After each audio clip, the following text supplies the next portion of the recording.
नमस्कार दोस्तों, मैं रानी शर्मा भक्ति के दिया चैनल में आपका स्वागत करती हूँ। आज मैं आपके लिए लेकर आई हूँ श्री तुलसीकृत रामायण का एक प्रसंग है कि शिव जी के गुरु कौन थे। ये त्रेता युग की बात है। एक बार शिव जी माता सती के साथ धरती लोक पर आए तो अगस्त ऋषि के आश्रम में रुके। अगस्त ऋषि ने उन्हें राम कथा सुनाई। राम कथा सुनने के बाद शिव जी के मन में राम के दर्शन की अभिलाषा उत्पन्न हुई। तो शिव जी ने राम के दर्शन की कहा तो अगस्त ऋषि ने बताया कि आजकल राम और लक्ष्मण सीता की खोज में वन में भटक रहे हैं। तो शिव जी राम के दर्शन के लिए माता सती के साथ चल दिए।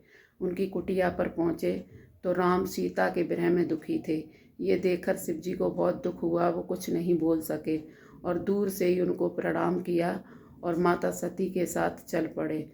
माता सती ये संकोच में पड़ गई कि जो 3 लोक का स्वामी है, सारा जगत जिसकी वंदना करता है, ऐसे शिव जी ने उन मामूली कुमारों को क्यों प्रणाम किया।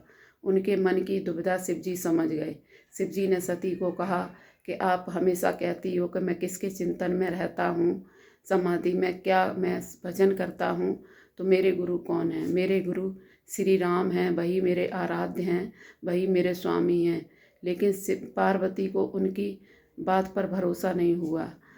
समझाने पर भी पार्वती नहीं मानी, उनको भरोसा नहीं हुआ। तो शिव जी ने कहा ठीक है सती, अगर आपको मेरी बात पर भरोसा नहीं होता है तो आप परीक्षा लीजिए। तो परीक्षा लेने के लिए पार्वती राम की पहुंच गई जंगल में। तो जंगल में चल रहे थे तो आगे आगे जाकर पार्वती श्री राम के आगे चलने लग गई। ये दृश्य देखकर लक्ष्मण को बड़ा संकोच हुआ कि माता आज प्रभु के आगे आगे हैं।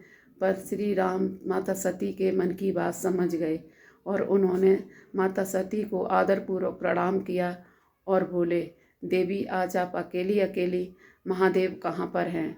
उनके ये वचन सुनकर सती बहुत संकोच हुई और संकोच की वजह से सती ने कुछ भी उत्तर नहीं दिया और चुपचाप शिव जी के पास चली गई। शिव जी ने सती को आते देखा तो बोला, देवी आप आ गई हैं परीक्षा लेकर। सती ने उनकी बात का कोई उत्तर नहीं दिया, पर शिव जी उनकी बात समझ गए थे। सती ने सीता का रूप धारण किया हुआ था और राम के आगे चली थी।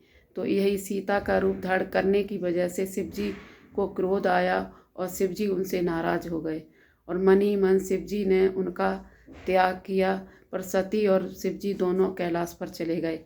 कैलाश पहुंचकर शिव जी ने घोर समाधि की। शिव जी समाधि में चले गए। तुलसीकृत रामायण के पेज नंबर 81 पर लिखा हुआ है कि 87,000 वर्ष बाद जब शिव जी की समाधि खुली, उन दिनों राजा दक्ष के यहाँ यज्ञ की तैयारी चल रही थी। यज्ञ में सती बिना बुलाए गई शिव जी के मना करने पर भी, और वहाँ पर अपने शरीर का त्याग किया। और शरीर का त्याग करते करते सती ने ये वरदान मांगा श्री हरि से कि अगर मेरा अपराध क्षमा करो और मुझे ये वरदान दो कि जन्मों जन्मों में शिव जी ही मेरे पति बने। दोस्तों, ये वीडियो अगर आपको अच्छी लगी है, मेरी जानकारी अच्छी लगी है, तो चैनल को सब्सक्राइब करें, कमेंट करें और लाइक करें। धन्यवाद दोस्तों। जय श्री राम।